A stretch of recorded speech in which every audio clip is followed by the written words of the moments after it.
자, 총 두 가지 파트로 저는 설명을 드릴 예정이고요. 오늘 저학년 어머님들도 계시고 하니까 전문가용보다는 기초 지식을 좀 함양하는 데 집중하도록 하겠습니다. 챕터 1 입시의 변화, 그리고 두 번째 목표 설정, 이렇게 두 가지 챕터로 준비를 했고요. 첫 번째 챕터 일단 입시의 변화는 2022 개정교육과정을 정확히 이해하는 파트, 그리고 대입 전형이 어떻게 변화하는지를 알아보는 파트로 나눠서 설명드리도록 하겠습니다. 일단 요 정시, 수시 구분하시죠? 구분 다 할 줄 아시죠? 아이들한테 물어보면 다 이렇게 얘기해요. 정시는 수능, 수시는 내신, 이렇게 얘기해요. 근데 요 이제 우리 과거의 구식 사고는 조금 깨도록 하겠습니다. 오늘 정확히 설명을 드리자면 정시 수능 위주의 전형이 맞고요, 그죠? 그리고 수시는 논술 전형과 특기자 전형, 그리고 학생부 종합 교과, 이렇게 네 가지로 분류를 하는 게 정확합니다. 이 중에 사실 논술 전형이라고 하는 거는 사실 인서울 30개 4년제 대학의 현재 기준으로 한 7% 내외? 그러니까 아주 작은 전형이죠. 다만 이 전형은 우리 2022 개정교과 적용 이후에 소폭 늘어날 걸로 예상은 됩니다. 구논술 전형이 조금 늘어나긴 할 거예요. 그렇지만 요거를 이제 전면적으로 우리가 대비를 한다, 이거 좀 어려운 얘기죠. 사실 논술을 치른다, 이거 무슨 얘기냐면 재수종합학원 수강권 끊어놓고 트라이 하는 거잖아요, 그죠? 지푸라기 최후의 부록, 뭐 그런 느낌이고, 특기자는 수강 특기자가 지금 없다시피 하니까 예체 특기자로 거의 넘어가 있고, 이것도 우리 고려 대상이 아니고요. 주목해서 볼 거는 학교생활 세부사항 기록부를 내신 위주로 반영해서 뽑는 전형과 학생부를 종합적으로 참고해서 뽑는 다면평가 전형, 이렇게 두 가지를 생각하시면 되겠습니다. 자, 고교학점제 이후에 전공 선택에 따른 이제 시간표 구성, 이거는 뭐 교육부 사이트에서 그대로 퍼온 거예요. 이게 보시게 되면 이쪽 친구는 의학 보건 계열, 의대 지망하는 친구고, 이 친구는 상경 계열을 지망하는 친구인데 시간표 대충 보이시나요? 전혀 다르죠. 그러니까 취지는 뭐냐면 이런 거죠. 기계공학을 전공하고자 하는 친구가 있어요. 화법과 작문이나 언어와 매체를 꼭 들어야 될까요? 2022 개정교과 전에는 둘 중에 하나를 무조건 선택해서 들어야 됐습니다. 수능도 둘 중에 한 과목을 무조건 치렀어야 됐어요. 그런 짓 하지 말자고 만든 전형입니다. 과목을 이렇게 대폭 확대해 줄 테니 대학 가서 혹은 사회 나가서 써먹을 과목에 집중하자. 이게 고교학점제의 취지라고 이해하시면 될 것 같습니다. 이게 뭐 다들 아시겠지만 어디서 갑자기 뭐 개발해서 만든 전형은 아니고요. 그죠? 뭐 OECD 가입국 중에 대한민국이랑 일본만 빼고 모든 국가가 하고 있는 고교학점제. 미국에서도 이미 시행하고 있는. 미국은 과목이 900개가 넘어요. 그죠? 근데 우리는 시행 초기라서 아주 적은 과목 수로 시작을 하는 겁니다. 예를 들면 수학을 보시게 되면 미적투, 기하, 경제수학, 인공지능수학, 직무수학, 수학과 문화, 실용통계, 수학까지 탐구. 요게 이제 진로선택, 융합선택 과목으로 펴지게 되는 거죠. 근데 이러다 보니 문제가 생겨요. 예를 들면 강서구 남학교잖아요, 그죠? 이공계열 지망하는 친구들이 90%가 넘습니다. 그러니까 전교생 중에 한 20명 남짓한 문과생들이 있는데 그 친구들 중에 뭐 정치 외교를 전공하고자 하는 친구들이 있어요. 그 친구들은 예를 들면 법과 사회 이런 거 들어야겠죠? 전교에 한 7명 있다고 치자고요. 9등급으로 나눌 수 있을까요? 어렵죠. 그래서 등급제가 개편된 겁니다. 그러니까 아이들 어떤 학업 스트레스를 완화시켜주자 뭐 그런 목적이라기보다는 과목 수가 많아지다 보니 소수 수강 과목이 늘잖아요. 9등급으로는 변별을 할 수 없는 상황이 된 거죠. 그래서 등급제가 완화됐다. 이렇게 이해하시면 좋을 것 같고요. 그래도 아주 소수가 듣는, 방금 제가 예를 들은 한 7명, 6명이 듣는 과목을 5등급으로 나누는 건 가능할까요? 그것도 좀 어려울 수 있겠죠. 그래서 작년 25년 한 해에 공청회가 뭐 11회 이상 공청회가 진행이 됐어요.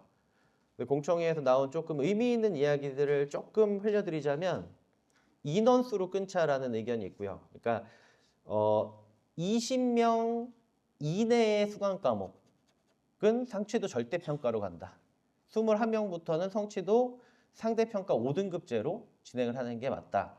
또 일부는 융합선택은 전부 다 절대평가로 가되 진로 선택은 인원에 따라서 상대평가를 적용하는 게 맞다. 이런 의견들이 분분합니다. 아마 올 5월이 지나면 조금 확정안이 나오지 않을까. 이게 사실 다 탁상 공론인 게 고교학점제 1세대 아이들이 이제 예비 고2잖아요. 그죠? 그러니까 이제 선택 과목을 듣기 시작할 거예요. 그러니까 현장에서 어떻게 진행이 될지를 아무도 경험해 보질 않았습니다. 저도 현장에 계신 교사분들도 또 정치하시는 분들도.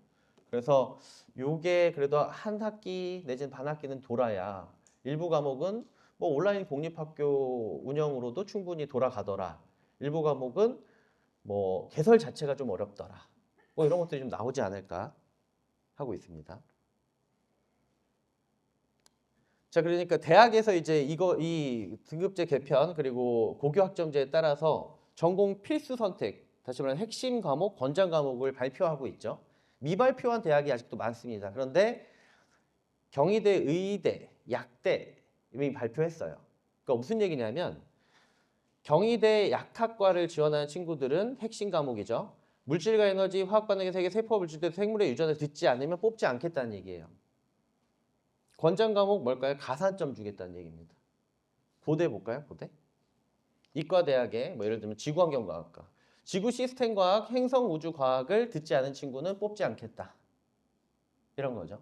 그러니까 일반고에서 사실 얼마나 과목을 폭넓게 개설할 수 있으며 이런 요건을 충족할 수 있을지는 조금 미지수긴 하죠. 네. 그 부분을 조금 참고해서 고민하시면 좋을 것 같고요. 5등급제로 변화되면서 내신이 변별력이 많이 낮아졌습니다. 다들 이해하고 계시죠? 이걸 제가 이렇게 한 땀 한 땀 그려 넣어봤는데요. 이게 이해하시기 편하실 거예요. 300명 기준으로 봤을 때. 그러니까 4%, 9등급제에서는 4%니까 3, 4, 12, 12등까지가 1등급이에요. 그죠? 그리고 21명이 2등급. 근데 5등급제로 개편된 다음에 어떻게 되냐? 31등, 그러니까 10%에 벗어나는 아이들. 300명 기준으로 31등에 해당하는 아이들은 2등급이죠. 2등급. 102등은요? 2등급입니다. 2등급.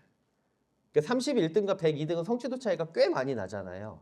그러니까 등급, 숫자로만은 변별하기가 어려워졌다. 이렇게 이해하시면 될 것 같아요. 제가 재밌는 짓을 한번 해봤어요. 가까운 알고 지내는 입학사정관한테 요 표를 보냈습니다. 어떻게 뽑으실 거예요? 라고 물었어요. 잠깐 볼까요? 자, 과학 1, 2, 3 있죠? 선택이. 세 친구 다 자연계열, 이과생인 걸 알 수 있어요. 보자고요. 9등급으로 봤을 때 1등급이에요. 그럼 4% 안에 들었다는 얘기예요. 5등급으로 보면 당연히 1등급입니다. 그 평이 어떻게 나오냐? 어떻게 보든 1.00이에요. 이 친구는 연대 교과 수시 쓸 수 있습니다. 네, 연대 의대 쓸 수 있어요. B학생 볼까요? 사회 과목에 미스가 좀 있었네요. 그러니까 23% 선에 들어간 거예요. 그러니까 9등급으로 봤을 때는 3등급인데 5등급으로 보니까 2등급이 뜹니다. 총합을 보니까 1.17, 1.09 잘하는 친구죠. 사회 과목 말고는 미스가 없어요.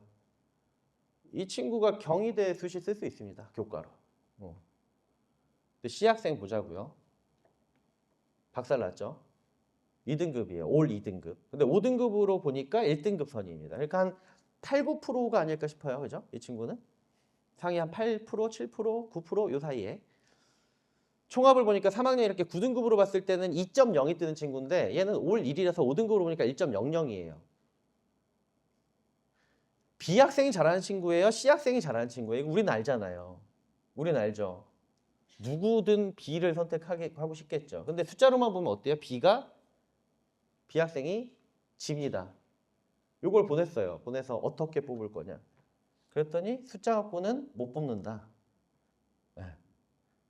정부 발표안도 볼까요? 뭐 말이 많죠. 이런 뭐 평가 자율성 재고 지원, 5등급제 전면 허용에 따라 과목별 무슨 얘기냐면 등급제가 완화돼서 변별력이 떨어지니 볼 수 있는 항목들을 더 열어주겠다 이런 얘기예요. 다면 평가를 해라. 다방면으로 보고 평가할 수 있도록 열어주겠다 이런 얘기입니다. 그러니까 이런 시그널을 우리는 줬어. 못 뽑은 건 니네 탓이야 뭐 이런 얘기가 되겠죠. 자, 수능은 어떻게 바뀌었을까요? 아까 보여드린 그 선택 과목을 모두 다 수능 과목에 넣어버릴 수는 없잖아요. 그죠? 네.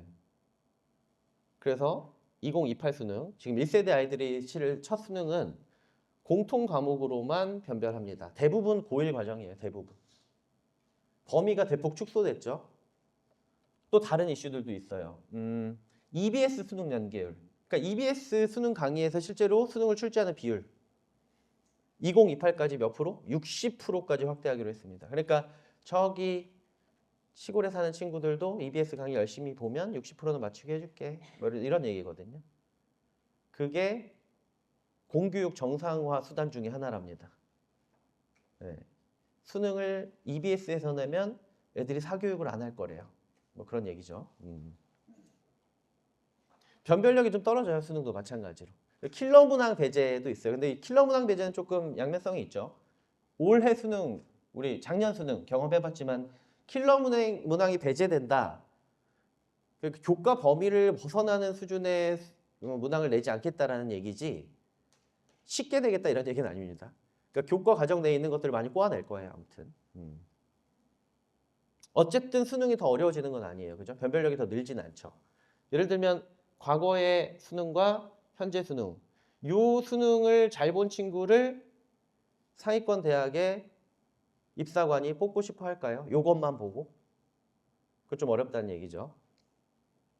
그래서 어떻게 하기로 했냐? 서울대는 2028 고교학점제 1세대 아이들이 수능을 치르는 해부터 정시 모집에 교과 평가를 40% 반영하기로 했다라는 얘기입니다. 교과 평가.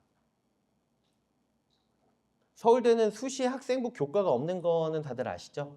서울대 수시는 학생부 종합입니다. 다면 평가. 그리고 정시가 40%에 육박한 정시가 내신 성적이 포함된 교과 평가를 40% 반영하게 되는 거예요. 올해 모집만 볼까요? 비율은 아직 8대입니다만 이렇게 바뀔 거란 얘기죠. 교과 평가 40% 안에 뭐가 들어있냐? 첫 번째, 어떤 과목을 이수했는지. 그죠? 그리고 내신 성적은 어떤지, 세부 능력 및 특기 사항은 어떻게 기술되어 있는지를 다 보겠답니다. 다면 평가죠. 이게 정시인가요? 어떻게 보이세요? 이게 정시 같아요? 아까 말씀드린 수시 교과 전형도 마찬가지예요. 지금 내신이 변별력이 많이 떨어지다 보니 작년 한 해 동안 서울시는 30개 4년제 대학 중에 21개 대학이 학생부 교과 전형 개편안을 발표했는데 개편안을 보면 이렇게 반영하겠다는 얘기입니다. 다. 내신도 보는데 수능 최저도 볼 거고요. 세특도 반영하고요. 어떤 과목 선택했는지도 볼 거예요. 그게 학생부 교과냐고요. 그래서 어떻게 이해하시면 좋겠냐면 오늘 여기 오신 어머님들, 아버님들께서는 기사에서 많이 보셨을 거예요. 홀리스틱 평가, 학생부 종합전형이 확대되네, 과정중심 평가, 수행평가, 포트폴리오 다면적 평가, 그리고 서울대, 의대에서 지금 이미 진행하고 있는 멀티플 미니 인터뷰 다 같은 말입니다. 다면 평가화 된다 라고 이해하시면 될 것 같아요. 정리해 볼게요. 정시는 수능 위주의 전형이죠. 아니요, 수능 반영 비율이 높은 학생부 종합입니다. 이해되세요? 학생부 교과는 내신 반영 비율이 높은 학생부 종합이 되는 거고요. 선원술은 소폭 확대될 것이다. 이렇게 이해하시면 될 것 같습니다. 자, 그럼 두 번째 목표 설정으로 가볼게요. 자, 그럼 다면 평가화 되는데 모든 전형 간의 붕괴가 이루어져서 모든 전형이 다면 평가화 되는데 이 다면 평가에 유리한 학교는 어떤 학교냐? 그리고 생기부는 어떻게 관리를 해야 하며 진로 진학은 어떻게 설정을 해야 되는지 간략하게 설명드리겠습니다. 이 학교들 좋은 학교들이에요. 그죠? 서울대 입시 실적 상위 학교들입니다. 이 중에 여기 하늘색으로 표시된 내용 보이세요? 이걸 제가 표시해 놓은 건데 왜 해놨냐면 재학생 대비 합격률이 10%는 넘어야 명문이다라고 볼 거예요, 저는. 그리고 또 하나, 수시 비율. 서울대이기 때문에 아까 말씀드린 대로 서울대는 학생부 교과 내신 전형이 없습니다. 서울대 수시는 종합이에요. 학종을 잘하는 학교. 그러니까 수시 비율이 50%는 넘어야 명문이다 이렇게 볼 겁니다. 그래서 두 가지를 3년간 충족한 학교들을 리스트를 뽑아보니 이 학교예요, 이 학교. 수시학 중 유명한 학교. 얘기 혹시 들으셨나요? 올해 특목자 사고 1차 합격, 2차 불합격, 면접에서 떨어져서 강제 배정당한 학생들이 주로 목동에 어떤 학교를 가게 됐는지 들어보셨나요? 아이들이 선호하는 학교 있어요. 여학생들은 뭐 금옥, 명덕여고 이런 데 많이 썼습니다, 올해. 유독 그랬어요, 유독. 탈목동 유행처럼 하고 있죠. 남학생들 기피하는 학교 강서죠, 뭐. 강서. 대일고, 뭐 영일 이렇게도 많이 빠집니다.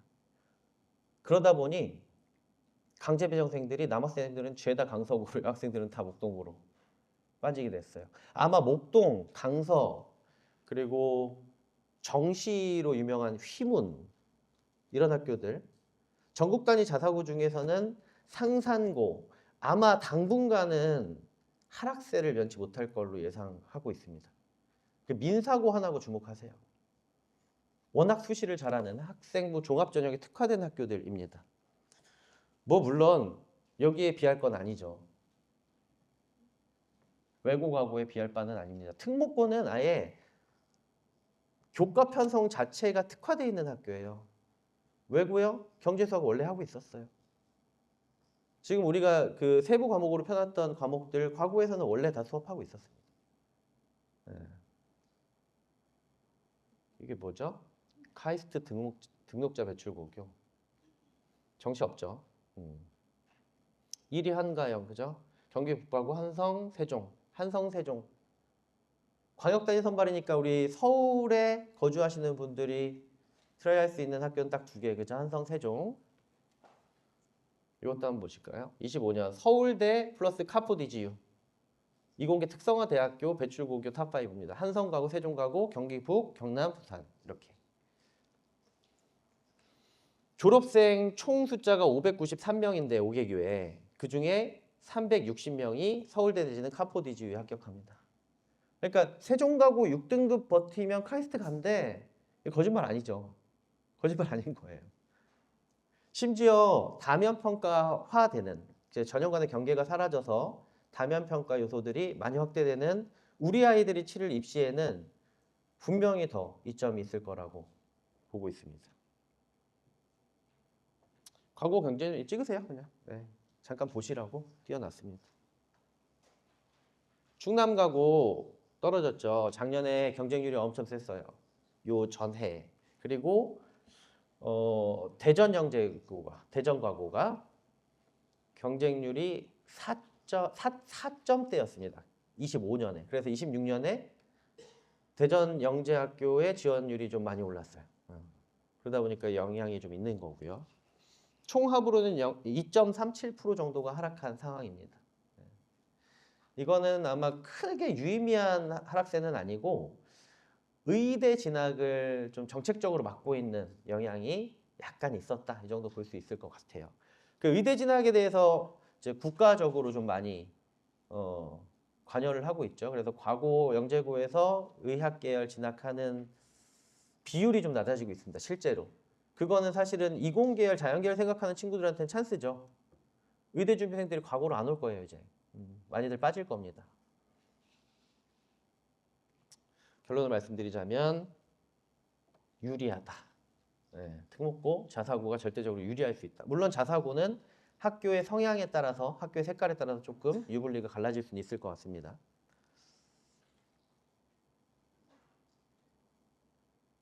자, 생기부관리법은 제가 강조 몇 가지만 하고 넘어갈게요. 제가 오늘 받은 시간이 한 30분, 한 5분 남아서. 차기적 체험활동 우리 어떻게 배웠어요, 옛날에? 자동 봉진 아니고요.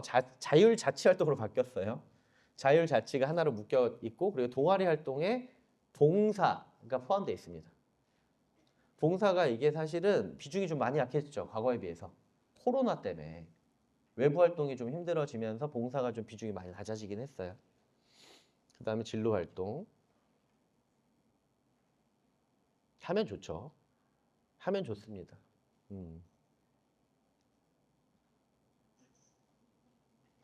세부 능력 및 특기사항 행동 속성 정화 이게 좀 중요한데 세특이 엄청 중요해졌죠. 우리 아까 보셨지만 모든 전형에 세특이 다 녹아 들어갑니다. 세부 능력 및 특기사항. 과목당 학년당 500자씩 적어줄 수 있어요. 이런 예를 가끔 들어드리는데 제가 실제 사례를 일반고의 경우 세특 관리가 어떻게 되는지 혹시 알고 계실까요? 일반고의 경우 보통 3모가 기준이 됩니다. 고1 3월 모의고사. 통상 한 5에서 7%? 그러니까 300명이면 한 20명까지 딱 줄을 세워서 끊어요. 그래서 교무부장이나 교감 선생님 주재로 학교 인트라넷에 리스트를 올립니다. 고1 각 과목 담당 선생님 및 담임 선생님들께 세특 관리 대상자 명단 올려드립니다. 이렇게. 그러니까 500자씩 적어야 되잖아요. 500자씩. 제가 예를 들면 고1 모 학교에 고등학교에 300명이 재학 중인 학교에 뭐 수학교사예요. 30명씩 10개 반이란 말이죠. 500자씩 3명 적어주면 1,500자니까 30명이면 15,000자고 그게 10개 반이면 15만 자입니다. 근데 담임도 맡았네. 행특도 우리 애들 30명 써주면 돼요. 이게 인간이 가능한 내용이 아니에요. 그죠? 특목자 사고는 이제 교사당 학생 수가 일단은 다르죠. 그리고 그분들은 계약직입니다. 공교육 선생님들 일반고에 계신 분들은 4년에 한 번씩 학교를 옮겨 다녀요. 제가 아버님의 자녀를 맡은 고1 담당 교사인데 제가 4년 차입니다. 네, 내년에 강서구에 있는 고등학교로 전근 가요. 세특을 관리를 해야 되나요, 제가? 굳이? 바빠 죽겠는데? 이제 그런 내용이죠.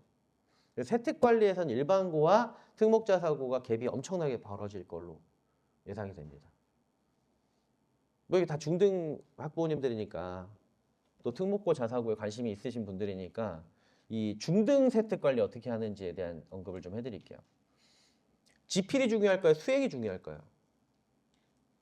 둘 다 중요하죠. 둘 다 중요한데 애들이 지필은 좀 긴장하고 봐요. 그죠? 시험이라는 딱 긴장감이 있습니다. 근데 수행평가 잘 놓치죠. 특히 남학생 어머님들. 그죠? 수행평가 오늘도 제가 컨설팅 하고 왔는데 지필 완벽한데 수행 때문에 B가 2개나 뜬 친구를 봤어요. 제가. 너무 안타깝더라고요. 수행평가 칼까지 챙겨야 됩니다. 참고로 여기 중3 어머님들 계시면 우리 아이가 진학하고자 하는 뭐 학교도 알아보시고 다 좋지만 고1 교과 과정을 좀 살펴보세요. 어떤 세특이 고등 때 들어가야 되냐면 고등 때는 진로를 녹여내는 전공 적합성을 보여주는 방법이 3가지 정도가 있어요. 창의적 체험 활동에 진로에 연결시키는 방법, 그리고 동아리에 연결시키는 방법, 그리고 또 하나가 교과 과정에 연결시키는 방법입니다. 이 셋 중에서 교과 학습 과정에 내 진로를 녹여내는 것만큼 세특이 파워풀해지는 일이 없어요. 그게 최고입니다. 예를 들어 볼게요. 고등 2학년 대수 파트에 뭐 지수함수를 배우고 있어요. 근데 거기에 어떻게 선생님이 녹여주셨냐. 위 학생은 대수 파트 지수 함수를 공부하던 중 본인의 진로인 환경공학과 관련하여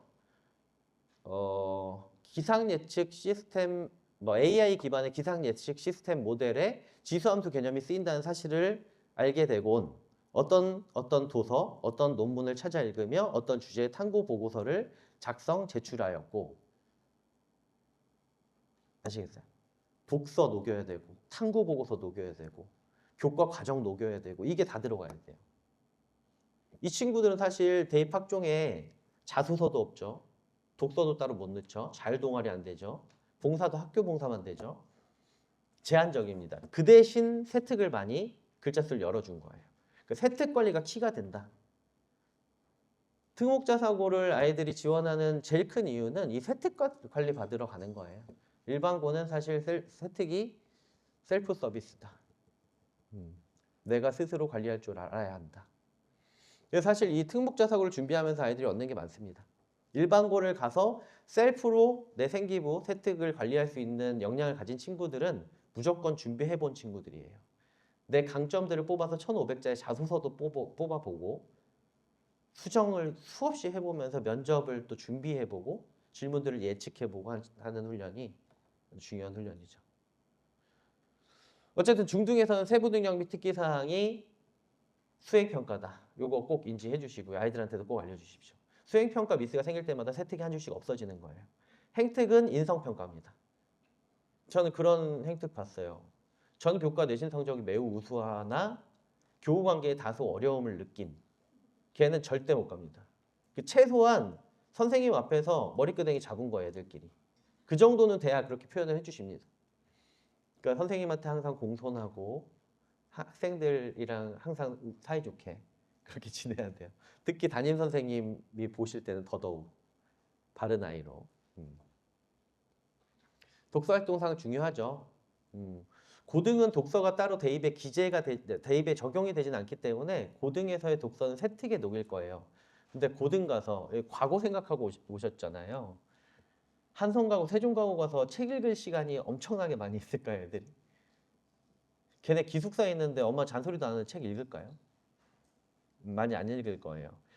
그때 녹여낼 자료들을 중등 때 다 만들어 놓으십시오. 컨트롤 C, 컨트롤 V 해야 됩니다. 그래서 피해야 될 독서가 있어요, 중등 때. 청소년을 위한, 중학생을 위한 하지 마십시오. 네. 면접을 위해서도 그래요. 사실 독서로 지적 수준 보자는 거거든요. 물론 우리 아이가 전혀 이해할 수 없는 말도 안 되는 막 수준 높은 책을 그 질문 나오면 이제 골치 아파지니까 그건 안 되겠지만 뭐 괭이부리말 아이들을 읽고 어떤 소외를 느꼈는지 궁금할까요? 면접관들이. 개별 면접 6분 보는데 해리포터에서 어떤 구절이 제일 인상 깊었는지를 물을까요? 그러니까 지적 수준을 검증할 수 있는 심도 있는 독서를 하게 해주십시오. 자, 특목 자사고를 준비한다. 이거 준비 자체에 효과가 있죠, 분명히. 첫 번째는 학습 동기 유발. 아이들이 제가 컨설팅을 이번 달도 88개를 하고 있거든요. 그러니까 하루에 또 막 여러 명의 아이들을 만나서 얘기를 하는데 거의 대부분 10중 8구 진로 희망이라던가 진학하고자 하는 학교가 없는 친구들 중에 학습 역량이 많이 올라온 친구를 본 적이 없습니다. 저는 이게 학습 역량이 높아야 진로나 진학 목표를 설정한다라고 생각하시는 경우가 많아요. 아니 초4부터 설정해야 돼요. 진학 목표, 진로 목표. 계속 수정 보완하고 진로를 탐색하는 과정을 거치는 거지 안정해지는 상황에서는 절대 학습 동기가 올라오기 어렵습니다. 학습 동기를 유발하기 위해서 일반고는 뭐 17살 되면 가잖아요. 집에 가까운데. 근데 일반고는 나중에 원서를 쓰면 가는 거니까 목표 삼지 않았으면 좋겠다. 그리고 일반고에서 자녀분들이 혹은 여기 계신 학부모님들이 원하시는 선의 학교를 가자고 하면 거기도 괴물들 천지다. 일반고에서도. 우리가 뭐 저기 충북 음성 뭐 저기 사는 거 아니잖아요. 그죠? 강원도 고성 사는 거 아니기 때문에 어차피 상대는 같다. 그리고 대입의 예행 연습입니다. 자기주도 학습 전형이라는 게 대입을 똑같이 예행해보는 학생부 종합을 특히 예행해보는 효과가 있다. 이거는 다 아시니까요. 여기까지 할게요. 진로진학 컨설팅 하고 있고요. 아마 내일 문자 나갈 거예요. 도움 필요하시면 신청해 주시고 신청이 빨리빨리 마감되더라고요. 네. 서둘러서 신청해 주시면 되겠습니다. 네, 안녕하세요. 영재입시센터 김창복입니다. 일단 먼저 겨울방학 동안 너무 고생 많으셨고요. 저도 아들이 6살인데 방학이 너무 힘들더라고요. 유치원이 지금 인테리어 때문에 일주일을 쉬고 있어요. 와, 제가 어머님들의 마음을 충분히 이해하고 그래서 제가 더더욱 어머님들께 말씀드릴 거는 우리는 입시를 해야 된다. 왜? 애들이 기숙사를 갑니다. 어머님들이 중학교까지만 고생하시면 고등학교 때부터는 어머님들의 워라밸이 확 높아집니다. 물론 이제 돈을 많이 버셔야겠죠. 그래서 오늘 제가 이제 말씀드릴 거는 우리가 왜 영재 입시를 해야 되는지 그리고 우리 CNC 영재 입시 센터는 어떤 프로그램들이 있는지 그거에 대해서 설명을 좀 해드리도록 하겠습니다. 일단 뭐 많은 어머니들이 기사나 뉴스를 통해서 아실 거예요. 진짜 이제 우리나라는 영재 시대입니다. 근데 이 영재 시대라는 말이 현실적으로 어떻게 되느냐? 서울대에서 점점 이제 눈치 보지 않고 영재학교 학생들을 뽑고 있어요. 그리고 앞으로는 더 뽑을 거예요. 면접의 고도화. 자, 면접이라는 게 이게 뭐지? 라고 이제 생각을 하실 텐데 쉽게 말씀드리면 시험을 보는 거예요. 그래서 이 문제 어떻게 풀었어? 요런 게 면접입니다. 왜 그럴 수밖에 없냐면 내신 등급도 5등급으로 심플해지고 수능도 점점 쉬워져요. 그러면은 서울대 입장에선 원래 뽑던 눈높이가 있는데 갑자기 눈높이를 낮출 수 없거든요. 그렇기 때문에 자기 신들의 눈높이에 맞는 친구들을 뽑기 위해서 면접이 고도화될 수밖에 없습니다. 다른 말로 하면 이제 진짜 실력으로 대학을 가는 시대예요. 어떤 전형이 뭐 대입각이 유리하대, 뭐가 유리하대 이런 거는 사실상 우리나라 최고 대학이죠. 서울대에서는 통하지 않아요. 서울대에서는 그냥 실력 좋은 친구를 무조건 뽑습니다. 그렇기 때문에 실력을 키우기 위한 공부를 하셔야지 우리 아이 대입에 유리한 뭐 이런 편법 이런 거를 찾으시는데 시간을 낭비하시면 안 돼요. 제가 봤을 때 말씀드릴 건 AI 시대일수록 실력 검증이 최고다라고 보시면 됩니다. 그리고 우리나라는 어쩔 수 없이 자원이 없으니까 우리 친구들을 해외로 보내서 돈을 벌어와야 돼요. 그렇기 때문에 우리 영재학교, 뭐 AI 이런 부설들을 앞으로도 계속 만들 거고 이런 걸 만드는데 저희 부모님들의 세금이 들어갈 수밖에 없습니다. 우리 아이들이 이런 입시 혜택을 받지 못하면 우리는 다른 말로 하면 남의 친구들을 키우는데 세금을 더 낼 수밖에 없는 거죠. 그래서 앞으로 영재 입시, 과고 더 늘어나죠. 이런 것들을 어머님들은 더 시켜주시는 게 중요한 거예요. 특히 올해부터 내년에 광주 AI 영재학교가 하나 더 늘어날 예정이거든요. 그러고 나중에 이제 충북에 또 하나 영재학교가 늘어납니다. 그리고 과고 같은 경우에도 4개가 경기도 쪽에 더 늘어나죠. 이게 현재 흐름뿐만 아니라 앞으로도 계속 영재학교 과고의 인원은 늘어날 수밖에 없어요. 그럼 우리 친구들은 열심히 실력을 키워놓으면 옛날에는 영재학교가 적고 과고가 적었을 때는 실력이 좋은데도 불구하고 안타깝게 떨어지는 친구들이 많아졌었는데 이렇게 영재학교도 늘어나고 과고도 늘어나면 실력 있으면은 합격할 확률이 매우 높아지는 겁니다. 그렇기 때문에 어머님들께서는 영재학교 과고 우리 친구가 될까? 라고 많이들 의문을 가지시는데 제가 봤을 때는 영재학교 과고로 가지 못하더라도 충분히 실력을 키워놓으면 대입까지도 그리고 앞으로 직장을 선택할 때도 많이 유리해질 세대예요. 다른 말로 하면 우리 친구들이 실력이 없으면은 이제는 정말로 일거리가 없는 시대입니다. 옛날에는 한 사람이 아무리 일을 잘해봐야 10인분 정도 할 수 있었다면 지금은 AI 시대잖아요. 한 사람이 일을 잘하면 100인분도 넘게 할 수 있어요. 다른 말로 하면 내가 유능하면은 너무나도 원하는 데가 많겠지만 내가 유능하지 못한다면 나를 필요로 하지 않는 그런 시대가 올 수도 있는 거죠. 그래서 더더욱 저는 뭐 저희 아들도 있지만 무조건 실력을 키우고 안 그러면 이 시대를 살아가기 힘들겠다라는 생각을 AI 시대를 보면서 많이 하고 있습니다. 그래서 어떻게 보면은 이제는 수학과학 공부가 선택이 아닌 저는 필수라고 보고 있어요. 많은 리더 전문가들이죠. 이런 사람들이 다 AI 시대일수록 수학 교육은 강화해야 된다. 지금은 이제 지배를 하느냐, AI의 지배가 되느냐, AI가 내 일을 하느냐 이런 시대가 우리 자녀들 시대에는 진짜 옵니다. 현재도 로봇 보셨나요? 지금 현대차 노조에서 난리가 났죠. 로봇이 차를 만들고 있어요. 네, 우리 아이 시대 때는 얼마나 더 심해질까요? 저는 선택이 아니라고 어머님들께 말씀드리고 싶어요. 우리 아이는 수학을 싫어해요. 그럼 강제로라도 지금은 시켜야 되는 시대다. 안 그러면 우리 아이들이 상당히 살기 어려운 시대를 살아갈 수도 있습니다. 그래서 저희 CNC 영재입시센터에서는 이 학생들의 수학과학 체급을 키워주는 걸 목표로 하고 있습니다. 그럼 체급이라는 거는 어떻게 키우는 거냐라고 보시면 아까 서울대 면접 제가 얘기 드렸죠? 자, 서울대 일반 전형 수시 면접 문제입니다. 면접이 담소를 나누는 시간이 아니에요. 교수님은 이 학생이 우리 서울대에 올 만한 실력인지 아닌지를 면접 시간에 판단해야 되거든요. 그럼 뭘로 판단하냐? 아니, 대화를 통해서 판단하는 건 한계가 있죠. 어쩔 수 없이 이렇게 문제를 줄 수밖에 없습니다. 이게 특기생 전형 아닌가요? 아닙니다. 일반 전형입니다. 그냥 일반 친구들도 서울대에 들어가서 수시를 하려면 이런 수학 문제를 풀어야 되는 거예요.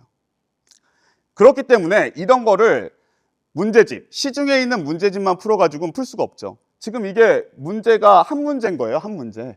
시중 문제집 보셨나요? 시중 문제집은 한 요 정도가 문제입니다. 왜 그러냐? 시중 문제집은 수능 대비예요. 수능 대비. 그럼 수능이라는 거는 한 문제에 2, 3분 필요한 문제를 수능이라고 합니다. 그렇기 때문에 수시는 지금 이 양 보이시나요? 이 한 문제에 10분 이상을 투자해야 됩니다. 문제집으로 2, 3분짜리 연습만 주구장창 해봐야 이 10분짜리 문제는 훈련하지 않고는 풀 수가 없어요. 근데 우리 영재입시센터에서는 무엇을 하느냐? 영재입시를 합니다. 자, 이게 바로 한국과학영재학교 작년 문제입니다. 기출문제예요. 서울대보다 더하죠? 네, 솔직히 말씀드리면 서울대 수시 문제보다 더 어려워요.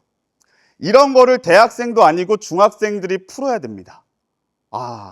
어지간한 노력으로는 풀 수가 없어요. 지금 이 문제, 읽기도 싫은 문제인데 이런 게 지금 한 문제인데 한국과학영재학교가 총 수학을 4문제 내요. 물론 정확하게는 4세트죠. 이 4세트를 푸는데 몇 시간 줄까요? 이 4문제 푸는데 시간을 주나요, 선생님? 3시간 줍니다. 3시간 동안 중학생이 수학 4세트를 푸는 거예요. 서울대 수시보다 더하면 더하지 덜하지 않습니다. 이 옆에는 과학 문제예요. 당연히 과학도 제시문이 길겠죠. 자, 과학도 3시간 줍니다. 하루에 3시간, 3시간, 6시간을 시험을 통과하면 합격이 아니라 캠프를 갈 수 있고요. 캠프를 가서 또 모의 수업을 해서 들어가는 게 영재학교입니다. 이런 건 만들어질 수가 없어요. 만들어진 게 아니라 태생적으로 연습 없이는 영재학교로 갈 수가 없어요. 무조건 지금 한국 사회의 영재들은 트레이닝 된 영재들입니다. 그래서 외국에서 되게 좋아해요. 우리나라 영재들을 되게 좋아합니다. 왜냐? 외국은 아동학대라고 신고당해요. 우리나라만 가능한 교육입니다. 제가 돈을 많이 버시면 좋다는 게 저도 영재 입시를 시킬 거예요. 왜 그러느냐? 이번 겨울방학 때 저희 애들은 10-10을 했습니다. 오전 10시부터 오후 10시까지 저희와 하루 종일 있었어요. 사실 유재석이랑 오전 10시부터 오후 10시까지 있어도 재미가 없는데 저희 친구들은 우리 선생님들하고 10시부터 10시까지 있어요. 어머님들은 얼마나 행복하겠어요. 저는 너무 힘들었지만 이렇게 10-10을 해야지나 비빌 수 있는 문제들이 나와요. 그냥 스스로 공부해서 교과서만 봐서 이게 교과서만 봐서 풀 수 있을까요? 택도 없습니다. 그렇기 때문에 이런 거를 중학교 때부터 훈련한 친구들은 수시 때 면접을 가도 무조건 잘해요. 왜냐하면 그것보다 더 어려운 문제를 중학교 때 했거든요. 논술을 봐도 그것보다 훨씬 더 헤비한 공부를 했기 때문에 무조건 영재학교 과고급으로 공부한 학생들이 입시 실적이 좋은 거예요. 단순하게 말씀드리면 공부를 잘한다? 저는 공부를 많이 했다 라고 표현하고 싶습니다. 절대적으로 물론 엄청나게 특출난 친구들이 있겠지만 공부라는 거는 되게 솔직한 과목이에요. 노력한 만큼 아웃백이 나옵니다. 그래서 제가 10-10을 시키는 것도 최소한 10-10을 저희와 함께 하면 그래도 10-10을 하지 않았을 때보다는 많은 것들을 얻어갈 수 있다는 거예요. 그리고 이런 게 몸에 밴 친구들은 고등학교 가서도 자연스럽게 자기주도 학습이 되는 거고요. 이런 훈련을 하지 않은 친구들은 고등학교를 가든 대학교를 가든 자기주도가 이 친구들보다는 잘 될 수가 없겠죠. 그래서 저는 서울대에서 영재학교 학생들을 많이 뽑는 걸 충분히 이해해요. 그 친구들은 많이 공부했고 그게 티가 많이 납니다. 서울대 입시 다 블라인드예요. 이 친구가 영재학교 학생인지 아닌지 몰라요. 근데 보면 티가 나는 거죠. 실력은 어디 가지 않고요. 공부는 자기가 한 만큼 솔직하게 나옵니다. 그래서 우리 친구들은 편법을 찾지 마시고 그냥 공부 많이 하면 무조건 잘해집니다. 그래서 이런 걸 목표로 저희가 영재 입시를 하는 거고 과고는 조금 더 라이트하죠. 그래서 과고, 영재학교는 지금 너무 늦었다라고 생각하시면 그래도 과고급으로라도 충분히 과고는 문제 난이도가 라이트하고 요 4문제를 푸는데 한 30분 정도 줍니다. 그러니까 영재학교 3시간보단 라이트하죠. 그래서 과거 끝까지는 무조건 저는 도전을 한번 해보셔라 라고 좀 얘기를 드리고 싶고요. 그래서 저희가 이번 3월부터 과거반을 좀 오픈하니까 그때 많이 좀 테스트를 신청해 주시면 감사하겠습니다. 저희 어머님들께서 아직 CNC 영재입센터가 개원한 지 얼마 안 되다 보니까 문의 전화가 많이 오세요. 그래서 제가 매번 이렇게 상담을 해드리곤 있는데 오늘 한번 좀 자리를 빌려서 설명을 드리자면 총 3개 팀이 있습니다. 첫 번째 팀은 이제 중등 올림피아드 대비라고 해서 KMO, 수학은 KMO, 그다음 과학은 물리대회, 화학대회를 준비하는 올림피아드 대비반이 있고요. 그 다음에 영재학교를 대비하는 영재학교 대비반, 그 다음 이번에 3월부터 신설되는 과학고등학교 대비반, 이렇게 3개의 섹션이 있다고 보시면 될 것 같아요. 자, 시간 관계상 좀 빨리빨리 진행을 할게요.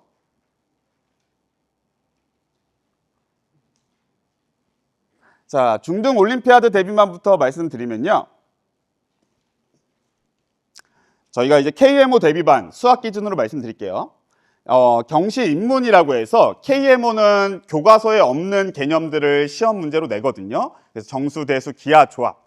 그래서 그 정수, 대수, 기하, 조합 이론을 가리키는 걸 하고 있고요. 사실 공수 원투, 고1 과정까지 선행을 끝낸 친구들을 지원받고 있어요. 고1 과정이 나오나요?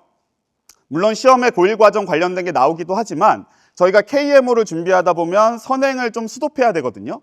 그래서 선행을 할 시간이 줄어들어요. 그래서 선행을 미리 고1 과정까지만 해 오시면 저희가 경시 이후에 선행을 이어서 나가서 고등학교 들어가기 전까지 전체적인 선행을 봐줄 수 있는 플랜이 나옵니다. 그래서 공수 1, 2가 끝난 친구들 지원을 해주시면 저희가 입학 테스트를 통해서 KMO를 한 1년 정도 준비를 시켜줄 겁니다. 그 다음 이미 KMO를 했던 친구들은 입문반이 아니라 실전반을 와서 도전하게 되고요. 사실 KMO 1차는 OMR 카드로 단답형입니다.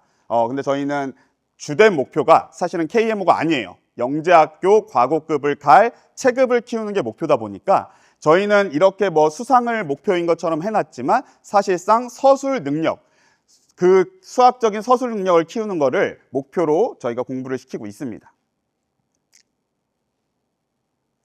다음 보시면 이제 커리큘럼인데요. 저희가 1년 정도 커리큘럼을 좀 짜놨습니다. 그래서 지금은 사실 3월이다 보니까 파이널 반밖에 없어요. 그래서 저희가 다음에 KMO 반이 오픈하는 거는 5월부터 오픈을 합니다. 그래서 5월부터는 다시 고1 과정이 끝난 친구들은 입문반 테스트를 봐주시면 되고요.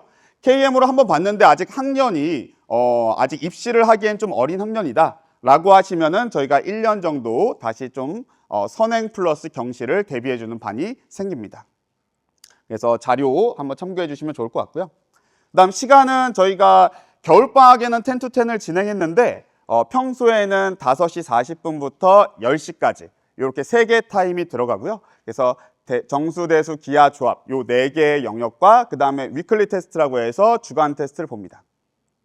혹시 3월에 지금 경시를 기존에서 하고 있었는데 파이널을 한번 좀 더 제대로 해보고 싶다라고 하시는 분들은 저희가 이제 정규반도 있고 일요일에 영역별 특가까지 있어서 이렇게 총 4일 동안 경시를 좀 집중하는 기간이 3, 4, 5월입니다.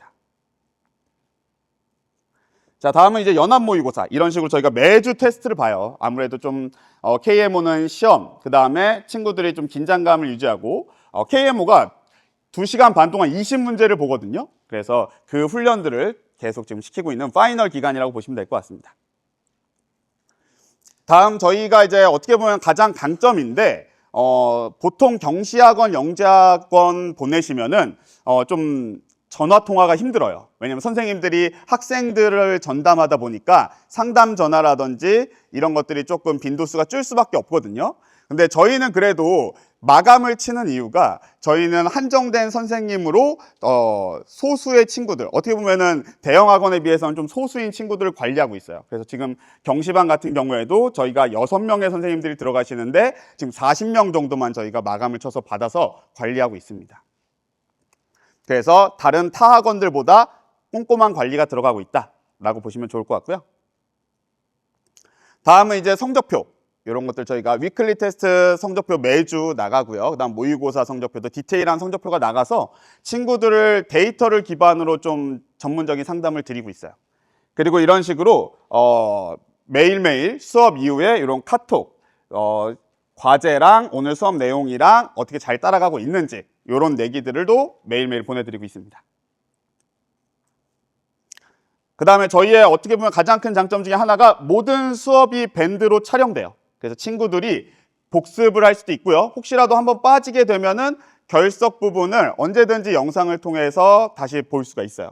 그리고 많은 어머님들도 밴드를 보시더라고요. 그래서 밴드로 부모님들도 우리 아이들이 수업을 잘하고 있는지 확인하실 수가 있습니다. 그래서 밴드 촬영을 하고 있다. 저희 이재한 선생님의 판서입니다. 상당히 잘 그리시죠? 그 다음 저희 자체 교재를 쓰고 있는데 사실 뭐 아시겠지만 교재는 영재 입시랑 경시하는 데들의 교재가 큰 차이는 없어요. 어떻게 보면 교재 컨텐츠 차이라기보다는 수업을 하시는 선생님들의 차이가 크고 저희는 그렇게 검증된 선생님들 대치 CMS 팀 5분 포함해서 이번에 또 새롭게 선생님들을 충원하거든요. 항상 저희가 제일 자신 있는 부분은 바로 선생님들의 퀄리티가 수준이 높다라는 거 이따가 강사 소개 한 번 더 자세하게 드리겠습니다. 다음은 영재학교 대비반입니다. 그래서 영재학교 대비반 같은 경우에는 자, 예비 중3 친구들이죠. 이제 현재는 중3이 되는 친구들 혹은 중2인데 1년 한번 빠르게 영재 입시를 좀 도전하고 싶은 친구들을 대상으로 진행 중이고요. 그래서 저희가 이제 보통은 KMO를 했던 친구들이 많이 좀 도전을 하고 있죠. 그래서 입학 테스트를 이렇게 보고 있고 KMO를 하지 않고 영재 입시를 할 수 있습니다. 그리고 실제로도 영재학교 합격생 중에 절반 정도는 KMO를 수상하지 않은 친구들이 대다수예요. 그래서 KMO는 필수 코스는 아니고요. KMO라는 거를 조금 경험하고 오면은 아까 보신 그 긴 제시문의 문제들을 조금 더 편하게 접근할 수 있어서 KMO를 좀 추천하고 있습니다. 지금 마찬가지로 3, 4, 5월, 6월, 7월에 테스트가 있거든요. 그래서 지금 파이널 기간이라고 보시면 될 것 같고요. 요 파이널 기간 동안 저희 친구들이 영재학교 아까 그 한과형 문제 그런 문제들을 풀 수 있는 훈련을 진행 중입니다. 물론 자소서 이런 것들도 저희가 봐주고 있고요. 그다음 시간도 마찬가지로 저희가 겨울방학엔 10to10을 진행했는데 현재는 이제 3월부터는 5시 40분부터 10시까지 사실 10시 이후에 스터디 카페에서 자습도 친구들이 하고 있고요. 그때 이제 선생님들에게 질문이나 이런 것들을 하고 있습니다. 그 다음에 여기 스케줄 보시면 어쩔 수 없죠. 시험이라는 걸 계속 준비해야 되니까 모의고사 시험을 계속 보고 있습니다. 자, 마찬가지로 저희 또 관리 들어가고 있고요. 자, 요 성적표입니다. 이제 영재학교 성적표는 아무래도 좀 더 디테일할 수밖에 없어요. 영재학교 8개 중에 저희가 선택을 해가지고 학교를 지원해야 되거든요. 그럼 어느 학교에 갔을 때 조금 합격 가능성이 더 높은가? 이런 디테일한 것들은 저희가 데이터를 누적해가지고 분석을 해줘야 되기 때문에 시험도 자주 보는 거고 저희가 그런 디테일한 성적표를 좀 만들고 있습니다. 그리고 목동만 보는 게 아니라 저희가 대치동에 있는 학원들하고 같이 연합 모의고사를 보고 있거든요. 그래서 연합 모의고사로 지금 전국에서 내가 어느 정도의 수준에 오고 있는지 이런 것들도 3월에 연합 모의고사를 보면서 판단을 하게 될 거고요. 보통 학교는 이제 한두 달 정도 데이터가 쌓여서 4월 정도에 학교를 좀 추천드리는 간담회를 진행할 예정입니다. 5월 초에 서류 접수가 있습니다. 영재학교는. 마찬가지로 영재학교 수업도 다 저희가 밴드로 촬영되고 있습니다. 이 박기훈 선생님 빔 수업을 하시는데 이렇게 입체적인 문제들을 다루고 있습니다. 자, 교재 진행되고요. 자, 그리고 이건 이제 스터디라고 해서 자습 시간에 친구들이 자습할 거리 그리고 자습을 어떤 걸 할 건지 자기주도 계획을 세우는 것들을 좀 나눠주고 있어요. 물론 처음부터 잘 하진 못하는데 이런 것들을 계속 좀 습관화해서 좀 친구들한테 격려를 하고 있고요. 이 자기주도를 빠지지 않고 나오면은 저희가 상품 줘가지고 친구들이 좀 상품을 받을 수 있게 도장을 찍어가지고 상품권도 주고 있습니다. 자, 여기까지는 이제 경시 영재 간단한 프로그램을 설명드렸고 오늘 이제 과고 대비반 설명하다 보니까 과고 프로그램은 조금 더 자세하게 좀 설명을 드릴게요. 일단 과고반 같은 경우에는 저희가 이제 선행 진도를 나갑니다. 이제 경시반과 영재반은 선행을 저희가 메인으로 하진 않고 KMO 대비, 그다음 영재 입시 대비를 메인으로 한다면 과고 대비반은 과고 입시가 아까 보신 것처럼 영재학교보다는 좀 라이트하거든요. 그래서 초반 상반기에는 선행을 같이 하면서 진행을 합니다. 그러면 이 선행을 하는 게 다른 학원에서 선행을 하고 오면 좋지 않나요? 꼭 과고반에서 선행을 해야 되나요? 라는 질문들을 많이 하시는데 과고랑 영재학교는 교과서가 다릅니다. 일반 고등학교하고 다른 교과서를 쓰고 있어요. 그래서 과고 입시, 영재 입시를 하는 친구들의 선행은 일반 고등학교를 목표로 하는 선행보다는 수준이 좀 더 높아야 됩니다. 그래서 저희는 교재 자체도 물론 시중 교재를 쓰는 반들도 있어요. 아직은 상반기니까. 근데 만약 실력이 뛰어난 친구들은 이 심화수학 1, 심화수학 2라는 게 과고 교과서거든요. 그래서 이런 과고 내신까지도 커버할 수 있는 수준의 자체 교재로 저희가 선행을 진행해 줄 거고, 나중에 이제 선생님들 소개할 때 한 번 더 설명을 드리겠지만 저희 선생님들은 실제로 과고 영재학교 합격자반 수업도 하시는 선생님들입니다. 그래서 우리 친구들이 고등학교, 과학고등학교나 영재학교로 갔을 때 어떤 수준까지 해야 되는지, 그리고 실제로 그 합격한 친구들을 가르치시는 선생님들이기 때문에 저희의 선행은 일반 학원에서 하는 선행과는 퀄리티 차이가 크다라는 걸 좀 말씀드릴게요. 자, 그래서 저희가 시간표를 보시면 이제 심화 수학이 있고 과고창의 수학이라고 해서 수학 기준으로는 3일이라고 되어 있지만 이틀은 선행이고요. 하루는 이제 과고 입시 대비 수업이라고 보시면 될 것 같아요. 그래서 선행 이틀만 들으실 수도 있고 하루만 일단 과고 입시 대비 수업을 들으실 수도 있고 이걸 종합해서 다 들으실 수도 있게 조금 프로그램을 열어서 개강을 할 계획입니다. 그 다음 이제 과고반 같은 경우에는 이번에 새롭게 모시는 선생님들이 메인 담임을 해주시고, 물론 저도 수업에 들어갑니다. 네, 그래서 메인 강의를 해주실 건데, 우리 과고반은 좀 더 밀착 관리를 좀 해주시는 꼼꼼하신 선생님들이 오십니다. 그래서 아이들별로 카톡방을 운영하실 거고요. 매일매일 전달사항, 선행이다 보니까 어느 정도 그 수준 체크가 되거든요. 사실 경시랑 영재학교는 일주일 지났다고 해서 내가 못 맞추던 문제를 맞춘다? 이건 쉽지 않아요. 경시와 영재는 좀 몇 달의 시간이 필요합니다. 수준이 올라가는 데까지. 하지만 과고 선행 같은 경우에는 한 주, 한 달 이렇게 실력이 상승하는 것들을 좀 보여주실 수 있거든요. 그래서 그런 것들을 좀 더 디테일하게 과고반에서는 관리해준다라고 보시면 좋을 것 같아요. 그리고 마찬가지로 우리 선생님들은 합격자반까지 가능하시다. 그래서 교재에 뭐가 들어간다? 과고 세종과학고등학교 기출문제죠.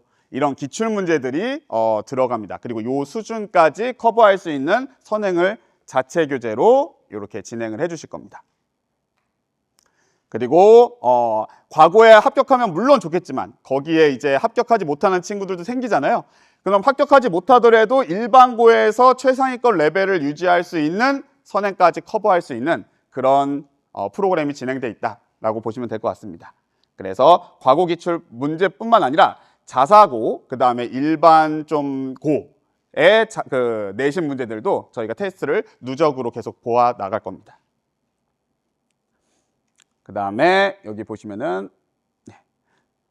중등심화, 경시, 문제풀이 유형 이뤄진 교재로 우리 친구들은 어쨌든 입시를 해야 되잖아요. 그래서 선행과 입시 두 마리 토끼를 잡을 수 있는 좀 수준별 자체 교재가 진행돼 있어서 시중 선행 프로그램이랑은 좀 퀄리티 차이가 날 수 있다라고 보시면 될 것 같습니다. 그 다음에 이제 어떻게 보면 제일 중요한 게 과고를 가기 위해서는 또 생기부 관리가 필요하죠. 그래서 저희가 3월부터 모집을 하면 이제 3월에 친구들이 오면 생기부 관리를 한번 해줄 거예요. 그래서 3학년 1학기 때 동안 어떤 생기부에 부족한 것들을 좀 채우면 좋다.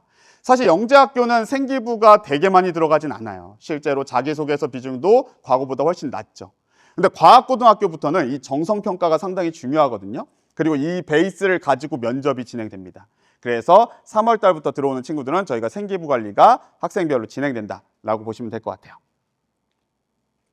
그래서 어쨌든 저희가 제일 자랑할 수 있는 거는 사실 강사진이죠. 그래서 11월 오픈할 때는 저희가 이렇게 5명이서 대치 CMS에서 온 5명의 선생님들이 11월에 오픈을 했습니다. 그럼 이제부터는 어떻게 되느냐? 수학의 3분이 더 들어옵니다. 사실 정승진 선생님은 이미 1월부터 합류해서 지금 같이 진행 중이시고요. 이제 3월부터 오게 되시는 선생님들을 한번 소개해드리면 백이근 선생님이시고요. 지금 현재 대치 아카로드라고 아시나요? 대치의 아카로드 학원의 부원장이십니다. 예, 저희는 일반 평강사 분들을 모시는 게 아니라 대치동에서도 장을 하고 있는 선생님들을 모셔옵니다. 그래서 아카로드 부원장 출신의 그리고 파이만 팀장 출신이셨고요. 그리고 목동에서 저랑 같이 또 일했었던 적이 있으십니다. 그래서 이렇게 백익은 선생님이 3월부터 합류해서 과고를 좀 책임져서 맡아 주실 거고요. 그 다음에 정승진 선생님도 이미 저희 1월부터 같이 하고 계시죠. 그래서 목동 하이스트 영재입시센터 팀장 출신이시고요. 그 다음에 이번에 김세영 선생님이라고 또 3월부터 오시는데 이제 평촌 CMS 영재관 교무실장이라고 해서 이제 팀장보다 좀 급이 높은 실장급으로 이 CMS 전국자사 입시 최고 전문가세요. 그래서 지금 대치, 평촌, 목동 각 지역에서 유명하신 훌륭한 선생님, 수학 선생님을 3분 더 영입해서 저희가 과고반을 런칭하고 기존의 선생님들도 들어가십니다, 과고반에. 근데 이제 메인 과고반 선생님으로 이제 백잉은 선생님이랑 김세영 선생님이 진행을 해 주실 겁니다. 그 다음 과학은 저희 초창기 멤버 6분 계시죠. 예, 그래서 이성지 선생님, 서울대 원자핵공학과의 펜실베니아 박사시죠. 물리학 박사 선생님. 실제로 지금 서울영재학교 합격자반을 하세요. 그래서 저희 선생님들은 합격자반 수업까지 가능한 분들이시다. 유성구 선생님도 마찬가지로 지금 과고 합격자반을 또 하고 계십니다. 그래서 화학의 유성 선생님, 그다음 생명과학 김태훈 선생님도 지금 서울대 심층 면접, 의대 수시 면접뿐만 아니라 지금 합격자반도 하고 계시고요. 이렇게 훌륭하신 과학 선생님들이 과고 과학도 진행해 주시고요. 그리고 정입선 선생님 물리, 저희 정입선 선생님도 지금 합격자반도 하고 계세요. 그래서 저희 선생님들은 기본적으로 합격 이후까지도 커버가 가능하신 그런 선생님들이 과거 입시, 그다음 선행까지 책임져서 해주신다라는 게 저희 영재입시센터의 가장 큰 차별화라고 보실 수 있을 것 같아요. 그리고 저희 권영준 선생님께서 또 지금 영재학교 과고, 그다음 주말 단과까지 이렇게 꼼꼼하게 지금 책임져 주시고요. 그다음 지구과학의 권문석 선생님도 지금 국가대표도 많이 배출하셨어요. 실제로 지금 대치에서도 근무를 하고 계시고요. 이렇게 훌륭하신 선생님들이 저희가 영재 입시, 과거 입시, 그 다음에 올림피아드 대비까지 진행하고 있고요. 저희가 이제 확장을 3개층으로 하는데 어머님들이 좀 불안하신 게 확장을 하면은 또 뭐 타 학원들처럼 또 선생님들 막 해서 이제 좀 돈을 쫓는 학원이 되지 않느냐 이런 의심이 있으실 텐데 저희는 그렇게 하진 않을 거고요. 지금처럼 컨셉을 유지해서 마감 시스템으로 갈 거고요. 저희 선생님들이 할 수 있는 반까지만 오픈을 할 계획입니다. 그리고 저희가 이 3개층짜리로 확장했는데 당분간은 약속드릴 거는 확장은 없을 겁니다. 이제 저희는 그 수준의 학생들을 우선적으로만 받아서 마감 전략으로 가서 저희 선생님들 외에 다른 선생님들이 와서 수업을 하거나 그런 거 없을 거고요. 어떤 반이든 다 이런 고퀄리티의 선생님들이 흔히 말하는 밑에 반이든 높은 반이든 똑같은 선생님들이 다 고르게 들어가서 수업을 진행하실 예정입니다. 그래서 좀 말씀드릴 거는 저희가 많은 반을 오픈할 수는 없어요. 그래서 일찍 조금 테스트를 보고 신청해 주시면 감사하겠습니다.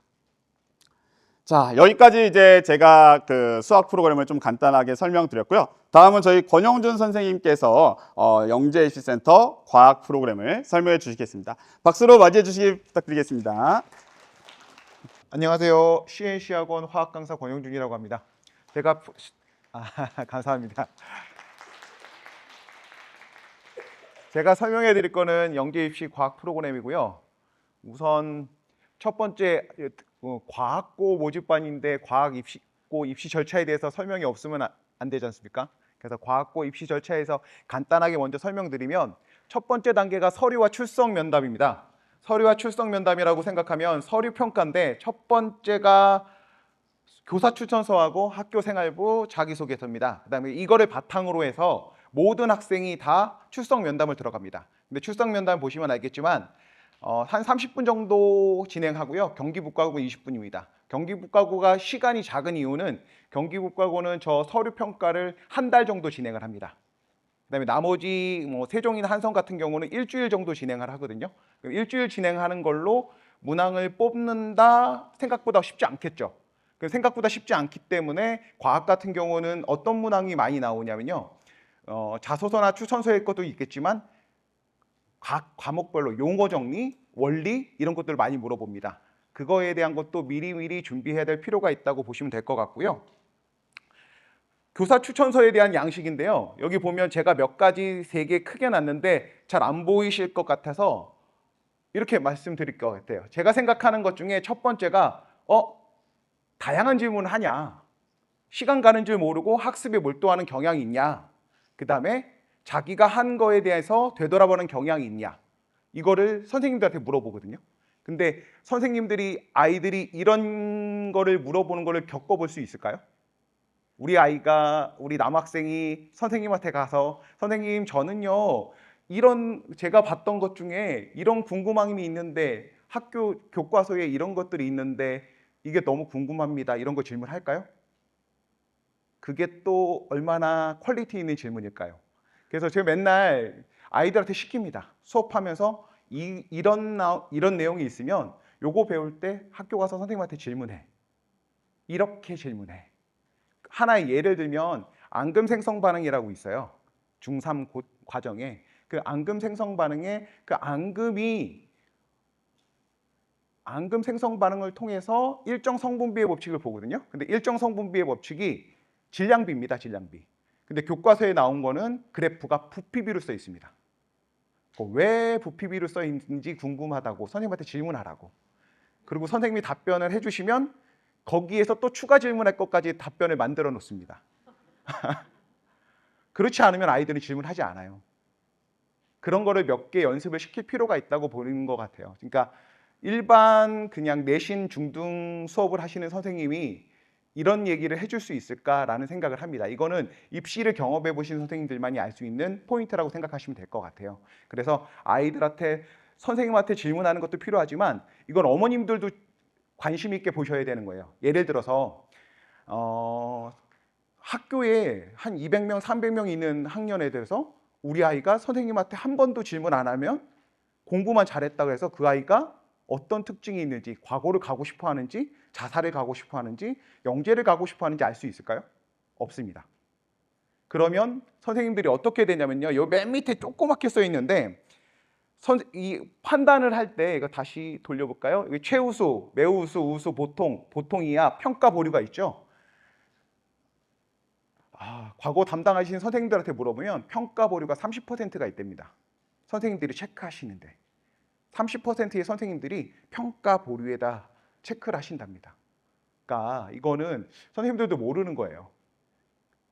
아이에 대해서 판단하기가 어려우니까 어머님이 3학년 또는 1학년, 2학년 때 학교 과학 선생님, 수학 선생님에게 우리 아이가 영재고나 과거에 관심이 있습니다라는 것을 표현해 주실 필요가 있다고 보시면 될 것 같아요. 입시 절차에서 두 번째 거로 볼 게 자소서겠죠. 자소서의 내용을 보면 첫 번째가 진로 탐색 활동이거든요. 이 진로 탐색 활동이라는 거에 대해서 진로라는 것들을 보면 제가 봤던 진로 중에 어떤 녀석은 1학년 때 아무것도 없더라고요. 생기부에 아무것도 진로에 하고 싶은 꿈이 왜 없니? 그랬더니 안 써냈더니 선생님이 그냥 안 쓰시고 공란으로 두셨더라고요. 그런 학생이 있습니다. 이거는 어머님이 관리하셔야 되고요. 그래서 아이 특히 남학생들 같은 경우는 될 수 있으면 1학년부터 3학년까지 연계성이 있게끔 예를 들어서 물리학자다? 그럼 계속해서 물리학자로 생명공학자다? 계속해서 생명공학자로 갔으면 좋겠다는 생각을 합니다. 물론 천문학자나 천체 물리학자는 배제했으면 하는 바람이 있습니다. 과학으로 따진다면. 왜냐하면은 그게 어머님이나 아버님이 아이가 자소서나 거기에 뭐 이렇게 특기사항 써줄 만한 내용들이 별로 없어요. 우리 아이가 할 수 있는 실험이나 든 것도 별로 없고요. 그러니까 될 수 있으면 만약에 과학자다 그럼 물리학자 추천드리고요. 그 다음에 안 된다면 화학자 뭐 이런 쪽으로 될 수 있으면 그쪽 분야로 가셨으면 좋겠다는 생각을 합니다. 두 번째가 여기 보시면 과학 분야에서는 자기주도적으로 수행한 탐구 사례래요. 근데 이게 이 항목 때문에 어머님들이 많이 고민하신 것은 영재원을 보내야 되나 이렇게 생각하시거든요. 근데 영재원이 제가 들었을 때는 초등학교 때 많이 해도 중학교 1학년 정도에서 머물러 주시길 바랍니다. 그게 크게 아이가 쓸 수 있는 거리가 많을 거 아닐까라고 생각하지만 실질적으로 보면 쓸 게 없습니다. 영재원에서 했던 건 그 아이만 한 게 아니라 다른 아이들도 다 했거든요. 그러면 학교 학교 입장에서, 면접관 입장에서 이거 영재원에서 영재학급에서 한 거 아니야? 라고 되기 때문에 될 수 있으면 초등학교와 중학교 1학년에서 머물러 주시길 바라고요. 요 메꾸는 것들이나 이런 것들에 대한 거는 저희들한테랑 상담해 주시는 게 제일 좋을 것 같습니다. 마찬가지로 수학 분야도 있거든요. 수학 분야도 똑같이 주제, 동기, 과정, 결과인데 이게 이것 때문에라도 나오셨던 창복 팀장님의 그 수업이 있지 않습니까? 그런 수업에서 보면 아이들이 쓸 거리가 있어요. KMO 또는 영재 입시에서 또는 과고 입시에서 배우는 것들이 있고 그거 쓸 거리가 있다는 것을 생각해 주시면 좋을 것 같고요. 인성 부분입니다. 인성 부분에 대해서는 예전에는 봉사 체험 활동 뭐 이런 거였는데 이것도 꼭 굳이 그거가 아니다도 되거든요. 뭐 예를 들어서 학교에서 누구랑 뭐 이렇게 특별한 뭐 체육 활동하는데 체육 활동에서 아이들한테 어떻게 뭐 친구가 다쳤다든가 뭐 했는데 내가 주도적으로 뭘 했다든가 이런 걸로 써도 되니까 크게 걱정하실 부분은 아닌 것 같고요. 이 독서 활동입니다. 독서 활동은 쉽게 생각하면 이거는 세종과고만 있습니다. 한성과고는 없고요. 그렇다고 해서 한성과고에서 독서 활동을 물어보지 않냐? 그건 아닙니다. 한성과고도 이렇게 질문을 하더라고요. 너 최근에 읽었던 과학 중에서 생각나는 책, 수학 중에서 생각나는 책을 얘기를 해봐. 근데 아이들을 처음 얘기를 하잖아요. 그러면 1학년 때 읽었던 책을 얘기를 하는 친구들이 있습니다. 근데 생기부에 써 있거든요. 1학년 때. 그러면 2학년 때, 3학년 때 최근에 읽은 책이 없다는 소리랑 똑같은 얘기 아니겠습니까? 그러니까 아이들도 이건 준비가 필요하다고 생각하시면 좋을 것 같아요. 서류를 제출하고 나면은 9월 초쯤에 면담을 갔거든요. 그 면담이 30분입니다. 경기북학교통이 20분이고요. 20분 동안에서 거의 답밖에 얘기할 시간이 없겠죠. 그러니까 빠르게 판단하고 빠르게 머릿속에 정리하고 들어가서 질문에 대한 답변할 수밖에 없는 거다라고 보시면 될 것 같고요. 그래서 전체적으로 보면 중등 개념과 퀴즈를 질문한다라고 보시면 될 것 같은데 그 과정에서 이렇게 했습니다. 면접 대기를 하고 면접 준비를 하는데 30분간 준비하고 답변을 7분 이내에 합니다. 거의 답밖에 얘기할 시간이 없습니다. 이것도 준비가 필요한 게 어떤 거라고 생각하시면 되냐면 어떤 아이들은 되게 빨리 대답을 하는 거예요. 답 그러면은 한 2, 3분 안에 끝나겠죠. 근데 좋은 선생님들 같은 경우면 그래? 그러면 너가 마지막으로 하고 싶은 말이 뭐야? 라고 이렇게 아이들한테 할 시간을 주시는 선생님이 있고 그냥 끝나시는 선생님도 있어요. 그러니까 이것도 7분 동안 안에 자기가 어떻게 풀었는지 어떻게 답을 만들었는지에 대한 연습이 필요하다고 보시면 될 것 같아요. 근데 그 답변 연습하는 게 제가 요즘에도 단과를 하고 있지만 그 단과하면서 아이들한테 많이 질문하거든요. 야, 끓는 점이 뭐야? 하다못해 뭐 이렇게 해서 뭐 증기압력은 뭐야? 라고 질문했을 때 아이들의 답변이 생각보다 잘 안 들어옵니다. 그 생각보다 안 들어온 답변을 구체적으로 꼭 써야 되는 키워드들과 꼭 써야 되는 생각의 흐름대로 답변하는 연습을 시키지 않으면 아무리 학교에서 전교 1등 뭐 전교권이 있더라도 그 답변이 생각보다 안 들어올 겁니다. 오늘 집에 가셔서 한번 아이들한테 한번 물어보세요. 끓는 점이 뭐야? 증기압력이 뭐니? 야, 혼합물에 분리해서 혼합물과 화합물은 뭐니? 뭘 기준으로 어떤 거는 혼합물이고 어떤 거는 화합물이니? 그걸 분리하는 기준은 뭐야? 어떻게 알 수 있어? 이런 거 한번 질문해 보신 걸 추천드립니다. 저희 그래서 하는 게 저희도 똑같고요. 수학과 똑같이 보통 8월 달까지는 과학 개념이라든가 자소서 탐구라든가 창의 과학을 연습하게 되고 그 다음에 마찬가지로 출석 면담 대비와 마찬가지로 소집 면접 대비를 들어갈 것 같습니다. 주 2회고요. 똑같은 시간대에 5시 40분부터 시작해서 10시까지 4과목에 대해서 하게 될 것 같습니다.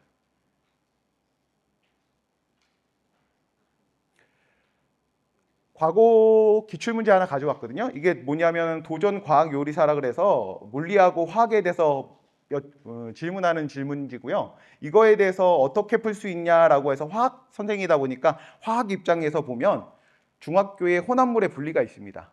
그러면 중등 과정으로 다 해결할 수 있는 것 아니야? 라고 하시는 부분들이 계시더라고요.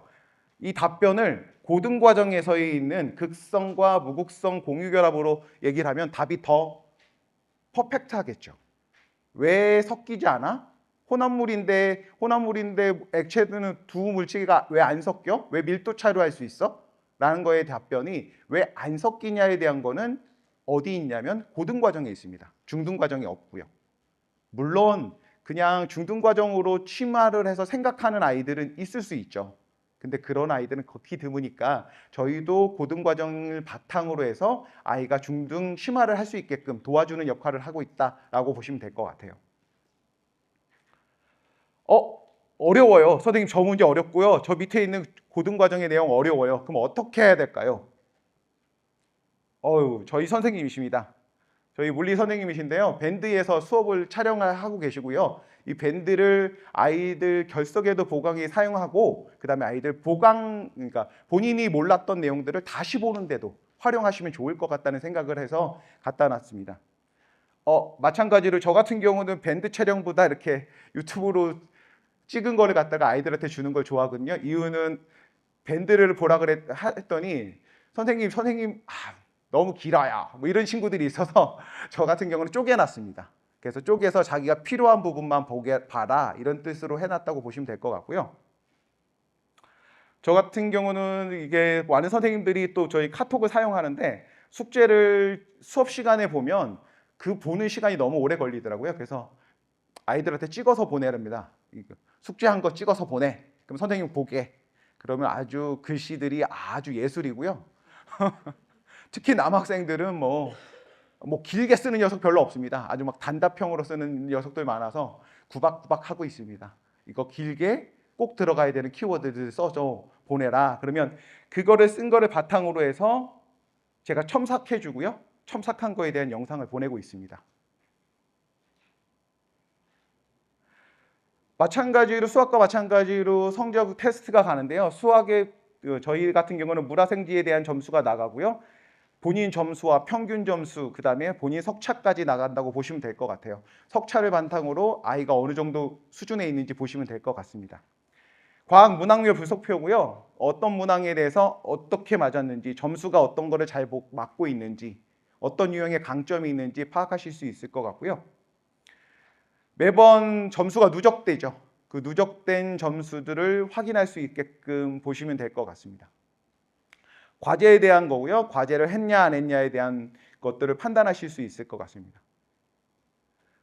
저희 그리고 마찬가지로 아직 조금 어린 친구들이 학부모님들이 오신다 그래서 올림반에 대해서도 올려놨고요. 올림반은 저희가 마찬가지로 프리올림이라 그래서 프리올림이라 그랬더니 어머님들이 그렇게 생각하시더라고요.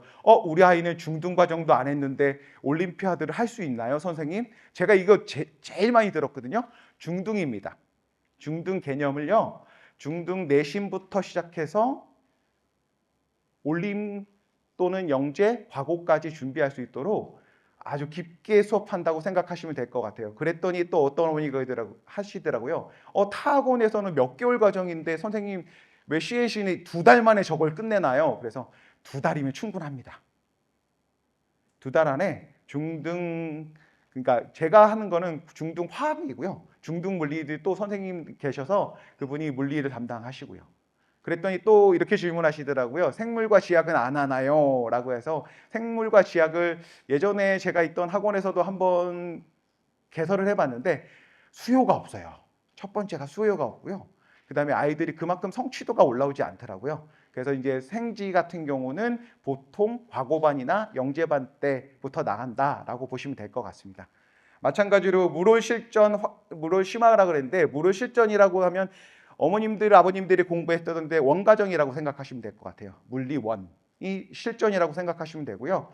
물올 심화가 물리 2라고 생각하시면 될 것 같아요. 보통 기간은 보통 1년 코스 되면 일반 물리까지 어느 정도 보고 그 다음에 저희가 올림피아드를 한번 경험할 다음에 영재반이나 과고반에 이쁘게 들어갈 수 있게끔 하는 게 목표다라고 보시면 될 것 같아요. 화학도 똑같으니까 생략하겠습니다. 요번에 개강하는 저희 물리하고 화학에 대한 시간표고요. 보통 시간표상으로 보면 중등화학과 토요일과 일요일에 대부분의 수업이 깔립니다. 그러니까 이게 뭔가 쌍둥이 수업이라고 생각하시면 될 것 같고요. 토요일 날 못 오면 일요일 날 오고 일요일 날 못 오면 토요일 날 오는. 그러고도 안 되면 밴드나 아니면 유튜브 영상을 참고해 주시면 좋을 것 같습니다.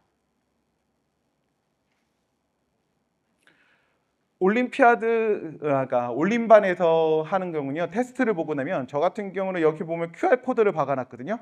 이게 또 고객 맞춤을 위해서 저 문제를 틀렸는데 틀린 거 오답하라 그랬더니 아주 끄적거리는 훌륭하신 고객님들이 많이 계셔서 아예 옆에다가 QR을 해놨습니다. 그러면 QR을 보면 해설 영상으로 연계됩니다. 그랬더니 이제 이런 친구들이 있더라고요. 엄마가 유튜브를 못 보게 막아놨어요. 핑계가 참 다양하죠. 제가 어머님들한테 전화를 드리고 있습니다. 그래서 좀 풀어주십시오라고. 성적표 똑같이 나가고요.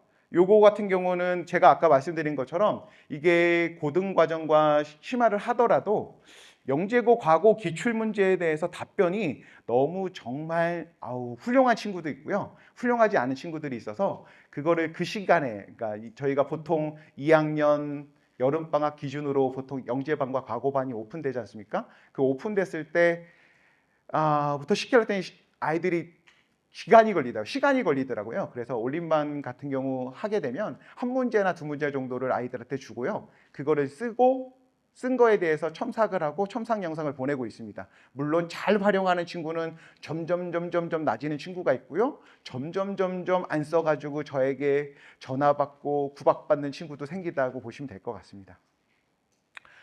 여기까지 들어주셔서 감사합니다. 저 이제부터 질문을 받을 건데요.